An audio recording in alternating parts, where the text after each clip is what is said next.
ಇದೀಗ ನೇರಳೆಹಣ್ಣು ಸೀಸನ್ನು ನೋಡಿ. ಚೆನ್ನಾಗಿ ತೊಳೆದು ನೇರಳೆಹಣ್ಣು ಸ್ವಲ್ಪ ಹಿಂಗೆ ಇದನ್ನು ಹಿಂಗೆ ಸ್ವಲ್ಪ ಹಚ್ಕೊಂಡು ಇದಕ್ಕೆ ಸ್ವಲ್ಪ ಉಪ್ಪು, ಎಷ್ಟು ಬೇಕೋ ಅಷ್ಟು ಸ್ವಲ್ಪ ಉಪ್ಪು, ಸ್ವಲ್ಪ ಬರೀ ಮೆಣಸಿನ ಪುಡಿ,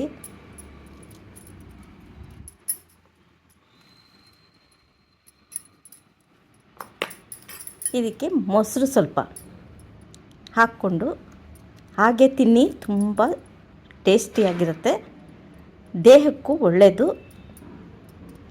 ಶುಗರ್ ಪೇಷಂಟ್ಸ್ಗೆ ನೇರಳೆಹಣ್ಣು ತುಂಬ ಒಳ್ಳೆಯದು.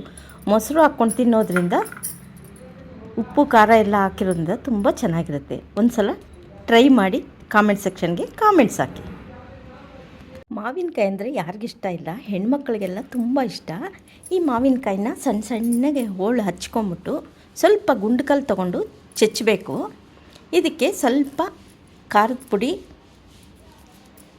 ಸ್ವಲ್ಪ ಮೆಣಸು ಪುಡಿ ಸ್ವಲ್ಪ ಹಾಕ್ಕೋಬೇಕು, ಚಿಟಿಕೆ ಮೆಣಸು ಪುಡಿ, ಸ್ವಲ್ಪ ರುಚಿಗೆ ತಕ್ಕಷ್ಟು ಉಪ್ಪು ಹಾಕ್ಕೊಂಡು ಅಡುಗೆ ಎಣ್ಣೆಯನ್ನು ಸ್ವಲ್ಪನೇ ಹಾಕ್ಕೊಂಡು ಟೇಸ್ಟ್ ಮಾಡಿ. ತುಂಬ ಚೆನ್ನಾಗಿರುತ್ತೆ, ಟೇಸ್ಟಿಯಾಗಿರುತ್ತೆ. ಇದನ್ನ ಹಾಗೆ ತಿನ್ನೋಕ್ಕೂ ಚೆನ್ನಾಗಿರುತ್ತೆ. ಒಂದು ಸಲ ಟ್ರೈ ಮಾಡಿ ಕಾಮೆಂಟ್ ಸೆಕ್ಷನ್ಗೆ ಕಾಮೆಂಟ್ಸ್ ಹಾಕಿ.